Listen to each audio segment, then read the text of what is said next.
오늘은 속죄제에 대해서 세 번째 말씀을 선포하겠습니다. 지난주에 중점적으로 살펴보았던 내용은 레위기 4장 1절부터 12절까지였는데 거기에는 대제사장을 위한 속죄제의 규례가 나와 있었습니다. 오늘은 그 말씀에 이어서 아직 우리가 살펴보지 못한 속죄제에 남아있는 내용들을 하나하나 짚어나가겠습니다. 자, 먼저 오늘 본문을 주제에 따라서 먼저 크게 나누어 보겠습니다.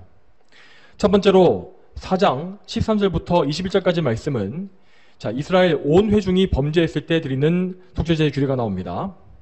자, 두 번째로 4장 22절부터 26절까지는 백성의 통치자를 위한 속죄제가 나오고, 또한 이 4장 27절부터 35절까지에는 일반 백성 개인을 위한 속죄제가 나오고 있습니다.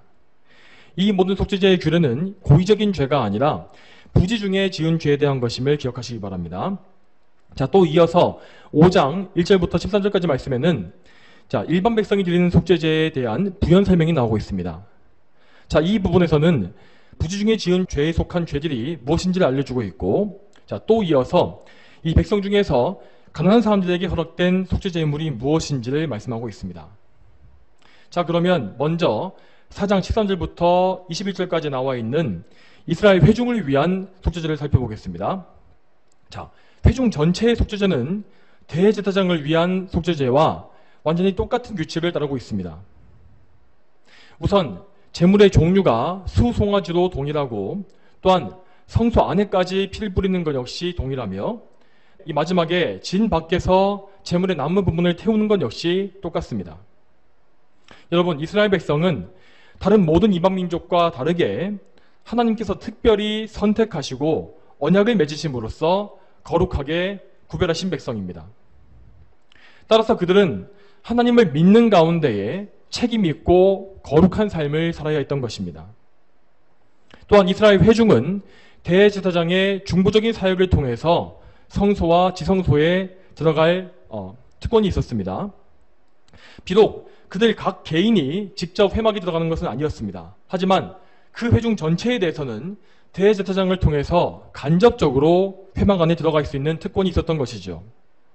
따라서 그 성소 안에 들어갈 수 있는 회중 전체에 죄가 있다면 그것은 곧 하나님의 회막 내부를 더럽히는 것으로 간주되었습니다.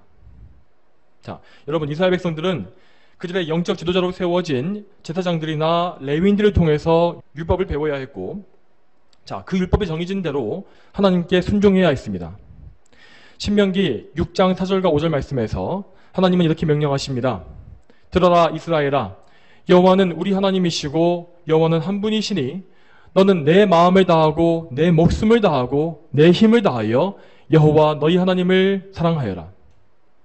이 말씀과 같이 이스라엘 백성들은 말씀의 기준에 따라서 그들의 온 마음과 목숨과 힘, 즉 그들의 전 인격을 다해서 하나님을 사랑해야 했던 것입니다. 그러므로 만일 그들이 어떤 모습으로든지 간에 이러한 기준에서 떠나 있었다면 그들은 죄로 더럽혀진 것이고 하나님과의 교제를 상실하게 되었습니다.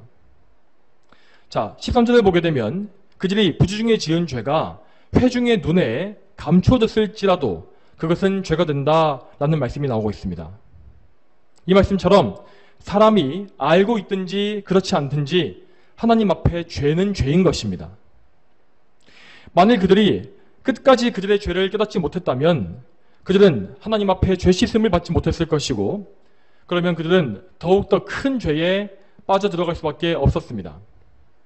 자, 그렇지만 하나님은 그분의 백성을 위해서 은혜를 베풀어 주시는데 그 은혜라는 것은 그들의 죄를 깨닫게 하시는 은혜입니다.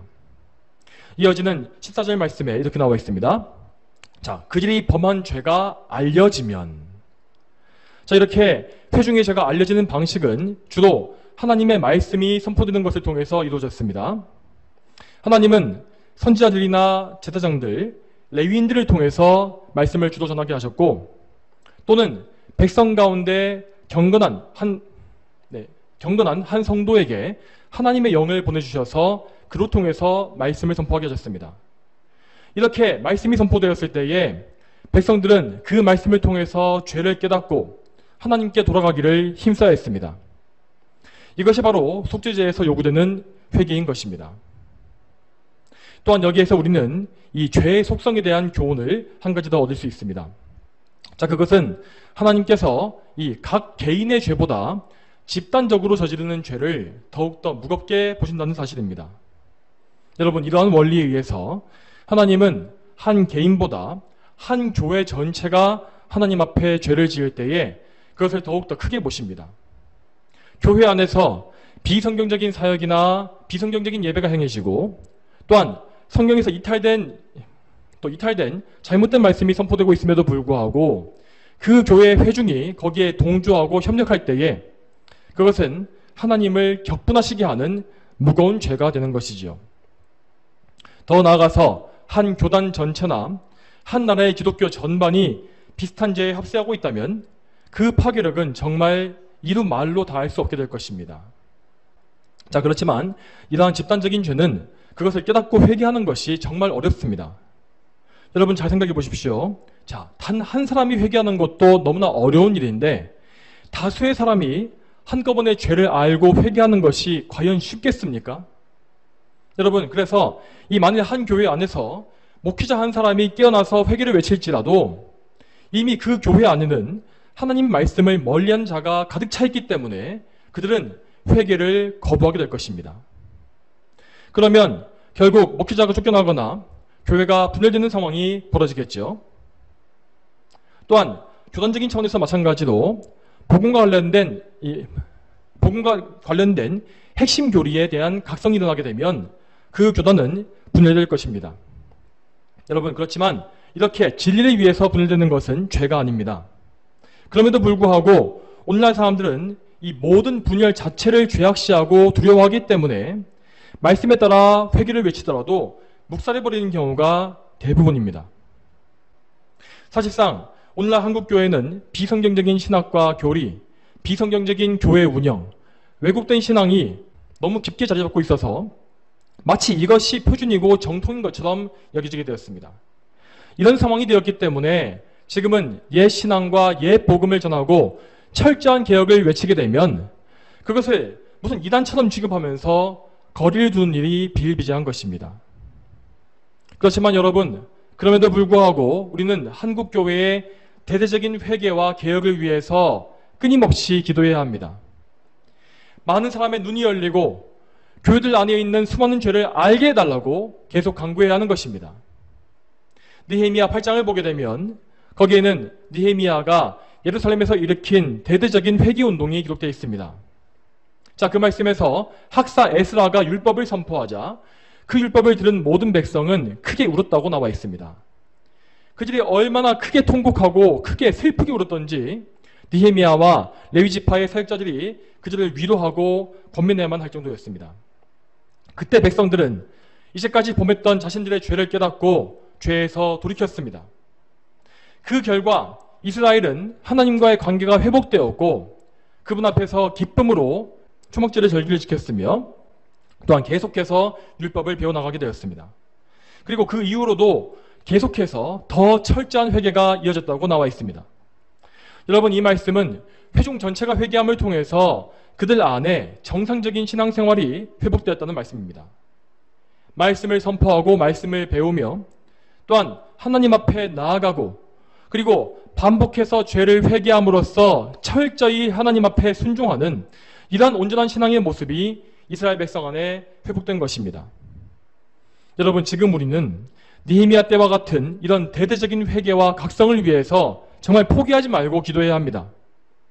우리와 같이 이 백성의 죄를 알게 된 소수의 사람마저 기도하지 않고 자포자기한다면 정말로 이 백성에게는 아무런 소망이 없겠기 때문입니다. 에스겔 22장 30절과 31절 말씀에 이렇게 나와 있습니다. 내가 그들 가운데서 그 땅을 위하여 성벽을 쌓으며 무너진 곳에 서서 나로 그 성읍들을 멸망시키지 못하게 할 한 사람을 찾았으나 내가 발견하지 못하였다.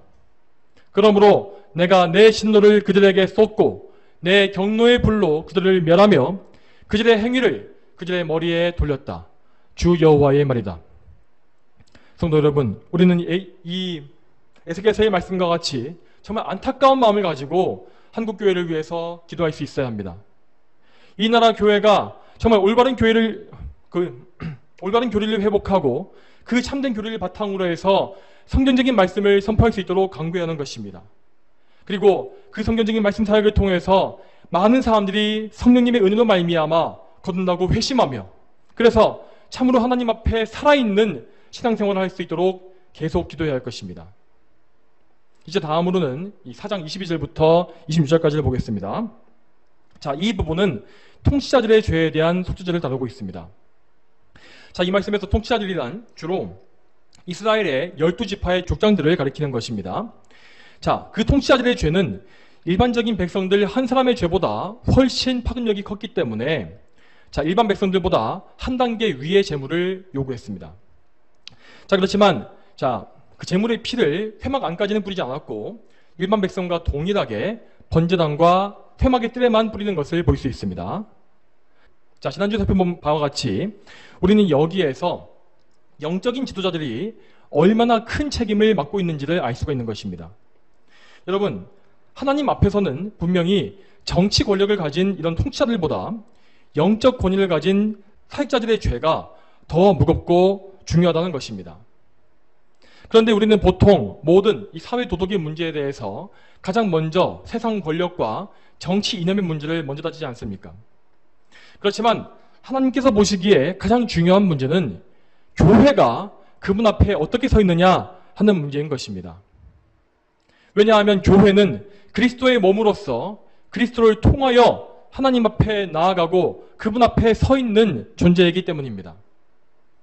그러므로 한 나라에서 교회의 타락은 곧 하나님 앞에 있는 성소와 지성소를 더럽히는 정말 심각한 죄의 문제인 것입니다. 다시 말씀드리지만 이 세상이 죄로 더럽혀지고 사람들이 도덕적으로 타락해가는 것을 볼 때에 우리는 정치를 보는 것이 아니라 가장 먼저 이 나라 교회의 상태를 바라보고 교회의 문제를 해결하기 위해 힘써야 합니다. 먼저 교회가 하나님 앞에 거룩하게 구별되고 하나님을 기쁘시게 한다면 그 나라에는 하나님에 대한 경외심이 그 사회 전반에 자리하게 될 것입니다.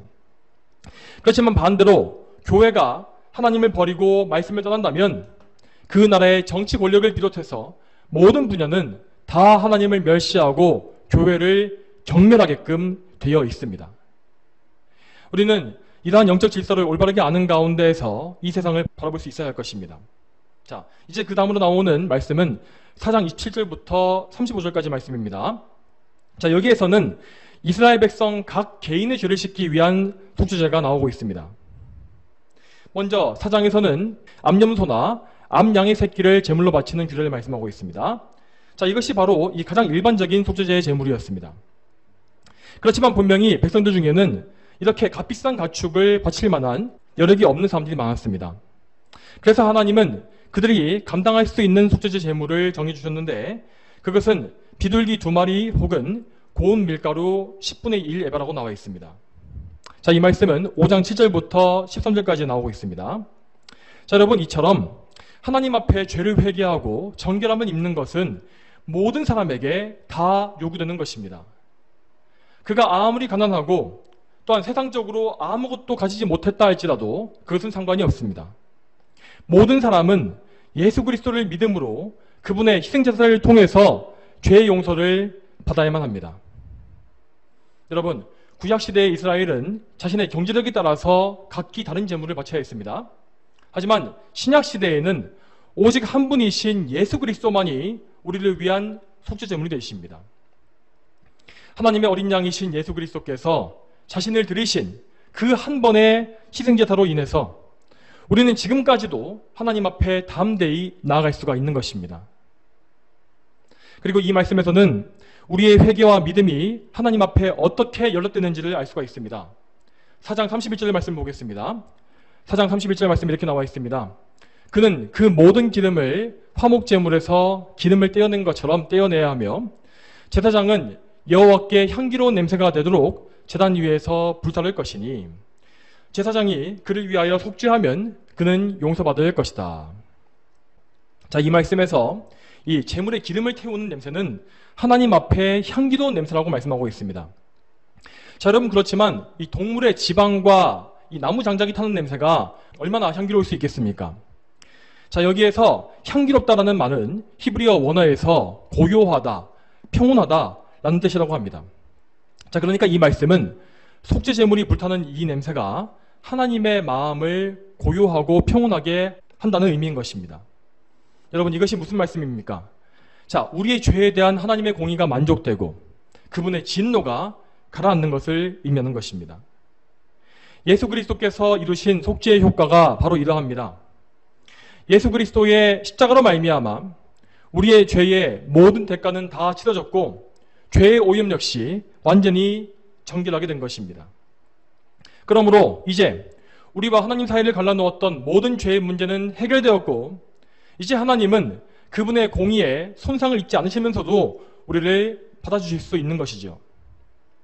이전에 하나님 앞에 철저히 불의했던 우리가 이제는 그리스도로 인하여 하나님 앞에 의롭다고 선포된 것입니다.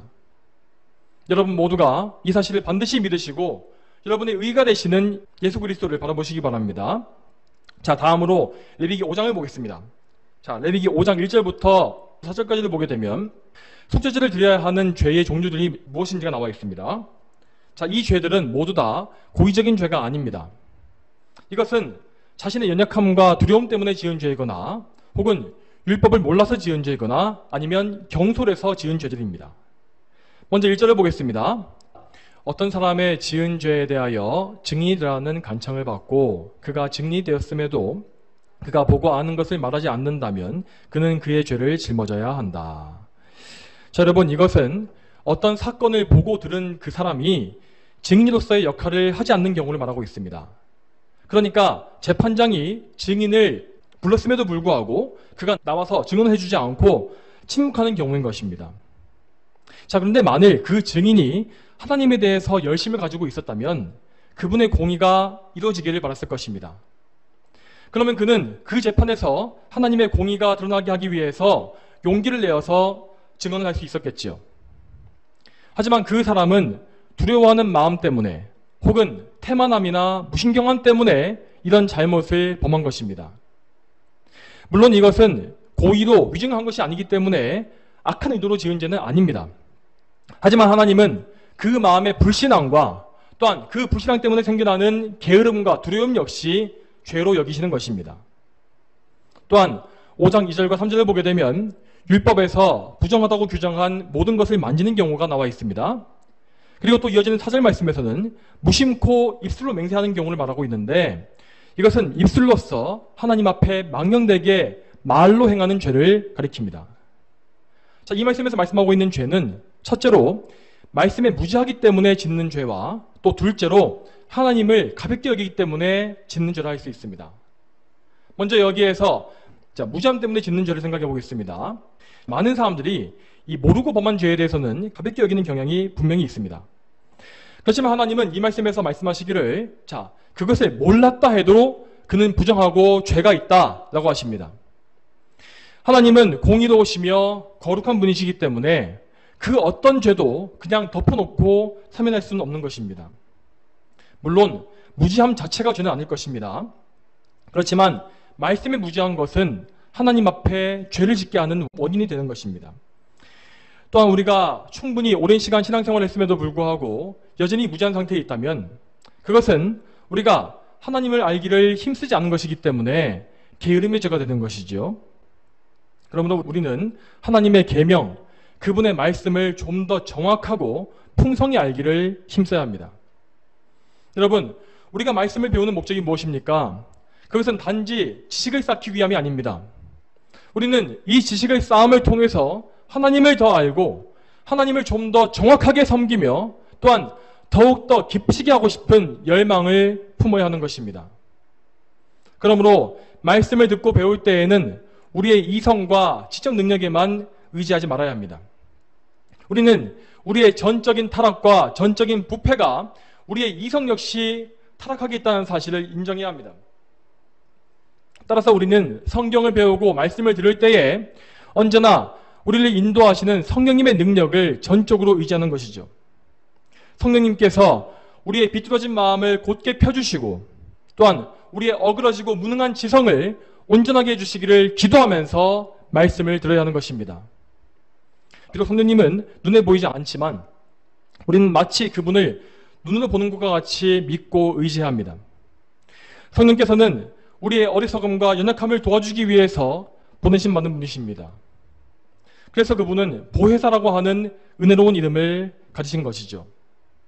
우리의 보혜사신 성령께서는 그 이름 그대로 우리를 보호하시며 은혜를 주시는 분이십니다. 그분은 우리를 모든 미혹과 거짓에서 보호하시고 복음의 비밀을 열어주셔서 진리를 풍성히 알게 하실 것입니다. 또한 우리를 단지 아는 것에서 그치지 않게 하시고 그 말씀대로 하나님의 영광을 위해 살 수 있도록 끝까지 인도해 가실 것입니다. 그러므로 우리는 성령님께 의지해서 하나님 말씀을 더 알아가기를 힘써야 하며 또한 그 말씀에 비추어서 우리의 죄를 알게 해주시기를 간구해야 합니다. 그리고 성령께서 우리 안에 죄를 알게 해주시는 은혜를 베푸신다면 그 깨닫게 된 죄를 즉시 자백하고 그리스도의 피로 정결케 해주시기를 구해야 하는 것입니다. 우리가 이렇게 성령께 의지하고 죄를 미워하며 하나님을 사모할 때 하나님은 우리를 불쌍히 여기시며 그래서 우리를 더욱더 거룩하고 정결하게 변화시켜 가실 것입니다. 또 이어서 이 말씀에서 가르치는 두 번째 죄는 경솔함 때문에 짓는 죄라 할 수 있습니다. 자, 여러분 이 말씀에서 부정한 것을 거리낌 없이 만지거나 혹은 자신의 입술을 단속하지 않고 함부로 말하는 것, 이것이 무엇을 말하겠습니까? 그것은 이런 죄를 짓는 자들이 하나님 앞에 경솔하고 그분을 경외하지 않는다는 사실을 의미합니다. 이렇게 죄인은 하나님을 경외하지 않을 때 하나님을 가볍게 여기고 또한 그분 앞에 나 자신을 부정하게 만드는 죄를 지을 수밖에 없는 것입니다. 여러분 이것은 분명히 10계명의 제3계명을 어기는 죄입니다. 우리의 말과 행동으로 하나님을 헛되게 부르고 또한 망령되게 대하는 것 바로 그 죄인 것입니다. 그러므로 우리는 우리가 하나님을 향해 가지고 있는 생각과 마음가짐 그리고 우리의 태도 모두를 다 점검해야 합니다. 여러분 하나님은 결코 우리에게 가벼운 대우를 받으실 만한 분이 아니십니다. 그분은 영원하고 무한하시며 불변하시는 유일한 하나님이십니다. 또한 그분은 이 세상의 주권자이시며 우리의 주님이십니다.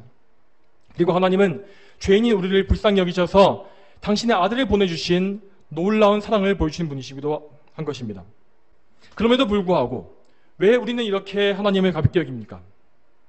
왜 우리는 너무나 쉽게 하나님을 원망하고 왜 우리는 하나님의 이름을 너무나 가볍게 부르고 있으며 또한 그분 앞에 회개하는 것 역시 왜 이렇게 대충 하는 것입니까? 여러분 이렇게 우리가 하나님에 대해 경솔한 것은 우리 신앙이 미성숙하다는 사실을 드러내는 결정적인 증거입니다. 우리가 진정 하나님을 알고 하나님을 무겁게 여긴다면 우리는 정말 그분을 진중하고 거룩하게 섬길 수밖에 없습니다. 여러분 우리가 하나님을 믿는 것은 그분을 향한 참된 경외심과 또한 뜨겁고 깊은 사랑이 함께 모두 다 있어야 하는 것입니다. 이러한 마음의 자세가 없다면 우리는 이러한 우리의 가벼운 마음을 다 죄로 여기고 하나님께 합당한 믿음과 사랑과 그런 모든 것을 가지게 해달라고 간구해야 할 것입니다. 여러분, 이 레위기 속죄제는 부주중이 짓는 모든 죄들에 대한 구체적인 말씀을 담고 있습니다. 여러분은 오늘 말씀을 들으시면서 어떤 생각을 하셨습니까? 혹시 여러분은 죄에 대해서 이렇게 민감하고 예민할 필요가 있을까? 정말 이렇게 신앙생활을 할 필요가 있을까? 라고 생각하지 않으셨습니까?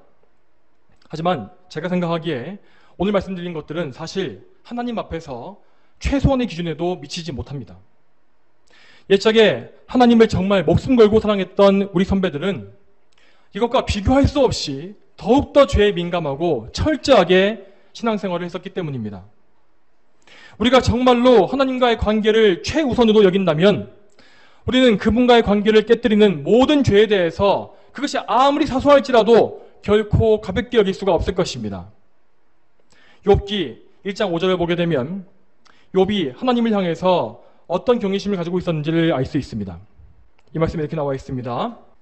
잔신날이 끝날 때면 욥이 그들을 불러다가 성결하게 하고 아침에 일찍 일어나서 그들 모두의 수만큼 번제를 드렸으니 이는 욥이 말하기를 혹시 내 아들들이 죄를 지어 그들이 마음으로 하나님을 저주했을지 모른다 하였기 때문이다. 욥이 항상 이같이 행하였다. 이 말씀과 같이 욥은 자기 자신뿐만 아니라 자신의 아들들까지도 또한 심지어 마음속에 지은 죄까지 정말 세심하게 살피고 있었던 것입니다. 그리고 사실 역사상 가장 경건한 믿음의 사람들은 항상 욥과 같이 행했습니다. 그러면 그들은 왜 이렇게 행동했을까요? 왜냐하면 우리에게는 항상 죄가 있으며 무엇보다 우리가 알지 못하고 지은 죄들이 알고 있는 죄들보다 훨씬 더 많기 때문입니다. 그것이 바로 죄인된 우리의 처지입니다. 여러분, 우리가 죄를 잘 알지 못하는 우리의 상태를 직시하기 위해서는 하나님께 우리 자신을 맡기는 수밖에 없습니다. 기도로 하나님 앞에 나아가서 하나님께 나의 악한 죄와 더러운 것을 드러내달라고, 또한 그것을 회개해서 정결함을 입을 수 있게 해달라고 말씀드려야 하는 것이죠. 시편 139편 23절과 24절에서 다윗은 이렇게 말하고 있습니다. 하나님이시여, 나를 살피셔서 내 마음을 아시고 나를 시험하셔서 내 생각을 아소서. 내 안에 무슨 악한 행위가 있는지 보시고 나를 영원한 길로 인도하소서. 이 말씀과 같이 다윗은 자신이 모르고 있는 마음속 깊이 있는 생각과 마음의 죄까지도 하나님께서 친히 살펴주셔서 자신에게 알려주시기를 바란 것입니다. 여러분, 우리에게도 이러한 민감함과 이러한 열망이 있어야 할 것입니다. 하나님 앞에서 거룩하기를 원하는 이 열망은 결코 율법주의나 자기의를 세우기 위한 것이 아닙니다. 이것은 하나님을 사랑하기 때문에 자발적으로 나타날 수밖에 없는 우리 사랑의 증거인 것입니다. 자, 이제 속죄제에 대한 모든 말씀을 마무리하겠습니다. 성도 여러분, 우리는 이제까지 레위기에 기록된 속죄제의 규례를 살펴보았고, 또한 그것이 예표하는 그리스도의 속죄제사가 무엇인지도 또 생각해 보았습니다. 자, 그러면 여러분, 예수 그리스도의 속죄제를 통해서 죄사함 받은 우리는 어떻게 살아야 하겠습니까? 히브리서 13장 11절부터 14절 말씀을 보겠습니다. 자, 이 말씀은 속죄제와 예수님의 십자가가 어떤 관련이 있는지를 보여주고 있습니다. 그 짐승의 피는 죄를 위하여 대제사장이 성소로 가지고 들어가고 그 몸은 진 밖에서 불태워지기 때문이다.